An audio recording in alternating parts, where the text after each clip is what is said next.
O presidente da Ordem dos Advogados do Brasil, Seção Bahia, Fabrício Castro, criticou a atuação do governo do estado em relação à educação durante a pandemia.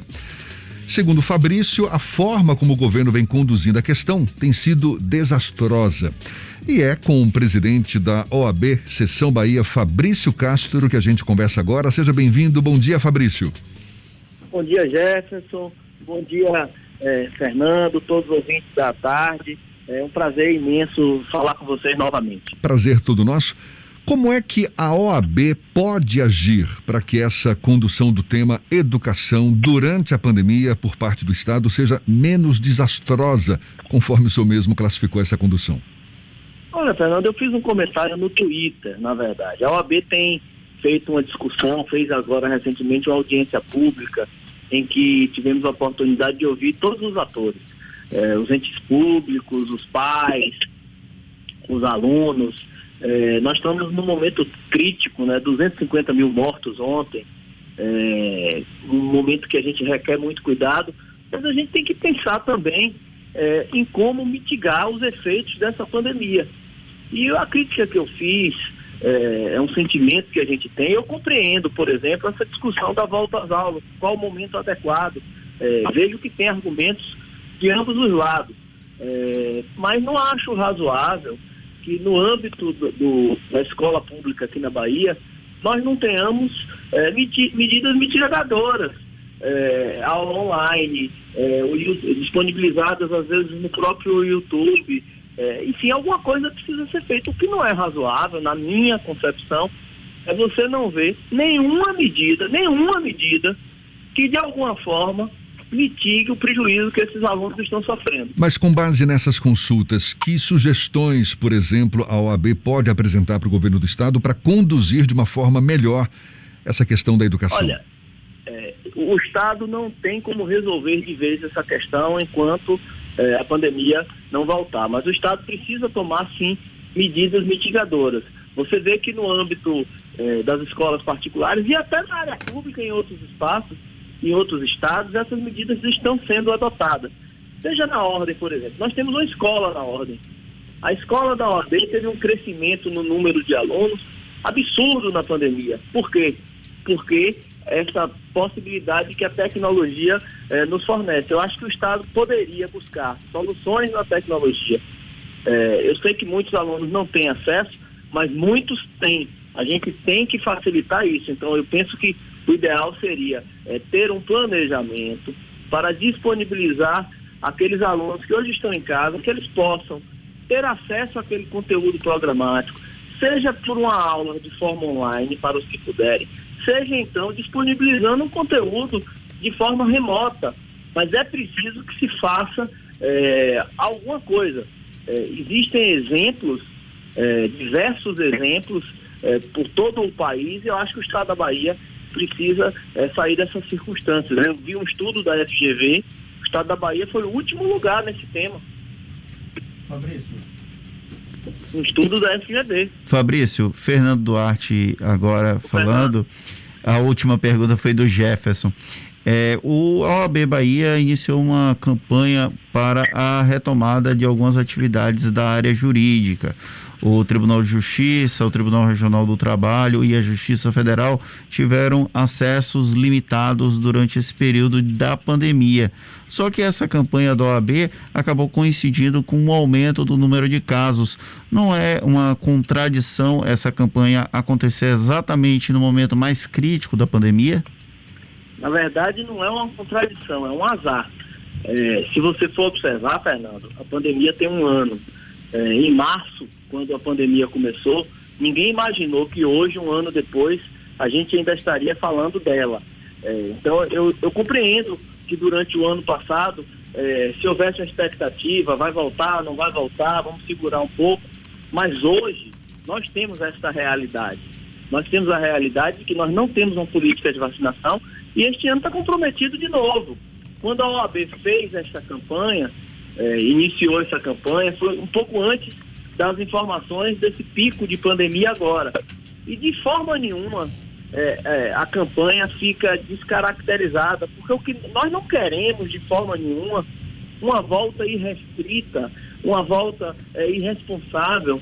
O que nós queremos é uma volta controlada. O Poder Judiciário ele fez um plano de retomada. Esse plano de retomada é justamente para o período de Covid. Se você for nos prédios do Poder Judiciário, se for no Fórum Rui Barbosa aqui, ele está lá com as divisórias de vidro. É possível você colocar o controle de acesso. Não acho que é possível nesse momento você permitir o acesso ilimitado, mas você pode controlar o número de acesso. Eu visitei a comarca de Iambupe. A comarca de Iambupe está funcionando normalmente. O magistrado está indo, os servidores estão indo. Você chega na porta do fórum, eles controlam o número de acesso de pessoas para que não tenha muita gente dentro do fórum, controla a temperatura, disponibiliza álcool gel, exige máscara. Eu não acho que se você fizer as coisas dessa forma, você estará prejudicando a campanha de controle desse vírus. E a justiça precisa voltar. Não é possível, a gente tem um ano parado. Um ano. Não só a advocacia, mas a sociedade sofre e é preciso sim a gente voltar com todos os controles, com todas as cautelas, mas é preciso. Todo mundo voltou, tudo está funcionando. Shopping funcionando, cinema funcionando, teatro funcionando. A justiça também pode funcionar de forma presencial. Só fazendo uma correção, cinemas e teatros já fecharam de novo, tá, Fabrício? Agora, observe, fecharam agora nesse período. E eu acho que tem que fechar nesse período. Quando você está num período de pico, é diferente. Mas funcionou há quanto tempo, Fernando? Então você não pode... Cinemas e teatros funcionaram efetivamente uma semana agora em 2021. Observe, você não pode fazer uma consideração, nós não podemos fazer uma consideração do funcionamento. O shopping está aberto há quanto tempo? O comércio está aberto há quanto tempo? Eu acho que a gente precisa fazer um controle do que realmente, aonde realmente tem a incidência, mas eu não penso que o funcionamento do judiciário, com todos os controles, seria prejudicial. Você acredita que há uma resistência muito grande do funcionalismo público em reativar as atividades da justiça por conta da estabilidade funcional? Isso é uma das críticas que eu tenho ouvido com grande recorrência, inclusive de pares advogados seus. Isso é um problema, já que os funcionários públicos têm tido uma resistência muito grande em retomar as atividades laborais normalmente? Sério, o Estado voltou, o Poder Executivo voltou a funcionar de forma presencial. Não tem por que o Judiciário não voltar. E nós fizemos uma campanha, se você for bem observar, que ela casou dois temas. Ela casou o tema da retomada com o tema do atendimento. Qual é a grande dificuldade? Quando a pandemia começou, a OAB conseguiu em todos os tribunais que nós atuamos aqui na Bahia, Tribunal de Justiça, Tribunal do Trabalho, Tribunal Eleitoral, Tribunal Regional Federal, a regulamentação do acesso de forma remota. Mas, infelizmente, os canais de comunicação não funcionam. E esse não é um problema individual de um ou outro cartório, de um ou outro magistrado. É um problema estrutural. Os canais de comunicação não funcionam. Nenhum advogado, se puder resolver a questão pelo e-mail, por telefone, pelo WhatsApp, ele vai sair do seu escritório para ir no fórum. Agora, o que acontece? O Poder Judiciário ele precisa fiscalizar isso. Os canais de comunicação não funcionam. Vocês aí na imprensa podem fazer um grande trabalho, faz um teste. Pega a relação dos canais de comunicação que o tribunal disponibilizou e vê se consegue falar, tá certo? Então, isso precisa ser revisto. Por quê? Se os canais de comunicação, se os atendimentos fossem feitos, o advogado manda uma mensagem, pede para despachar e conseguisse, a grita por uma retomada seria muito menor. Ontem eu recebi uma mensagem de um renomado advogado da Bahia, professor universitário, uma pessoa muito conhecida. E ele se queixou porque ele me disse: olha, Fabrício, eu mandei um e-mail para ser atendido. A resposta demorou tanto que a decisão saiu e eu não fui atendido. Isso com um renomado professor de Direito da Universidade Federal da Bahia.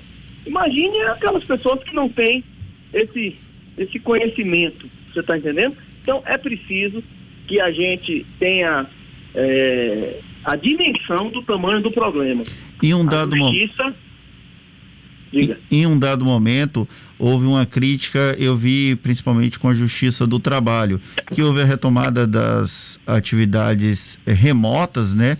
O juiz ficava à distância, mas os advogados acabavam dividindo os espaços com os seus clientes, o que de alguma forma facilitava a contaminação. Como é que está essa questão das audiências virtuais? Já se chegou a um denominador comum nas instâncias judiciais? Os advogados estão satisfeitos com a realização, com a forma como essas audiências têm acontecido? A audiência presencial, ela só pode, no nosso entendimento, ser realizada com a concordância dos advogados das partes. Não apenas pelas questões do vírus, por uma questão de segurança no processo. Você não pode fazer uma instrução de um processo criminal, por exemplo, em que você alega determinadas teses contra uma prisão arbitrária, por exemplo, e a testemunha está presa lá com 2 policiais à frente dela. Esse caso aconteceu em Ilhéus. Estou lhe dando um caso concreto que aconteceu em Ilhéus. Então, a questão das audiências virtuais, o problema maior é esse, é a segurança. Os advogados não querem fazer por isso. As audiências virtuais, no futuro elas vão acontecer, mesmo como um legado da pandemia, mas na forma que o CNJ está determinando. Os tribunais vão ter que disponibilizar nos seus espaços áreas para se fazer audiências virtuais. A Operação Lava Jato, que todo mundo tanto fala, teve muita audiência virtual e não teve problema. Por quê? Uma pessoa mora em Salvador, tinha que dar um depoimento, ela ia na sede da Justiça Federal, e dava um depoimento. Agora, o que não é possível é você fazer, você não ter controle nenhum sobre onde essa testemunha está, com quem ela está, e você fazer a audiência dessa forma. Isso não é uma justiça segura. Fabrício, para a gente encerrar, a gente começou a nossa conversa falando da sua crítica postada no Twitter contra a condução, a forma como o governo do estado vem conduzindo a questão da educação aqui na pandemia. Deixa eu emendar com mais uma pergunta. Como é que o senhor avalia o papel da advocacia pública, seja na atuação judicial, seja na orientação pública oferecida aos gestores, exatamente para permitir que esses gestores possam fazer as melhores escolhas possíveis, com segurança jurídica, em meio a essa pandemia da Covid? Tem sido eficaz? Olha, a gente tem na Bahia uma excelente advocacia pública. Eu posso dizer a vocês que tanto no âmbito do município de Salvador, como no âmbito do estado da Bahia, nós temos um nível de excelência na Procuradoria, tanto na Procuradoria do município, como na Procuradoria do estado. São profissionais que fazem uma advocacia de estado, eles não fazem uma advocacia de governo. E esta questão que está apontada em relação à educação, à falta de planejamento, ela não é uma questão jurídica, ela é uma questão de governo, é uma questão de planejamento, é uma questão do governo querer fazer. Eu acho que o governo, eu disse nesse mesmo Twitter que eu critiquei a questão da educação, eu elogiei a saúde. O governo da Bahia, em relação à questão da saúde, tanto no âmbito estadual como no âmbito municipal aqui em Salvador, a gente tem que bater palma. Ou seja, eles estão tendo realmente muito cuidado. A Bahia, apesar do caos que a gente vive nesses dias com falta de vaga hospitalar, mas a gente sabe que o governo acompanhou de perto toda a questão. Agora, na educação, é que você não vê uma discussão no âmbito do governo, você não vê um planejamento. Tem um ano, Jefferson. Um ano, não é um mês. Não é nós não temos uma perspectiva de dizer, olha, daqui a 15 dias, daqui a 30 dias vai acabar e vai voltar. Não tem. E não tem uma luz no fim do túnel. Nós não podemos limitar a discussão à volta às aulas. Porque mesmo que volte, não vai voltar 100%. Vai voltar uma parte do aluno, um grupo vai num dia, outro dia vai outro.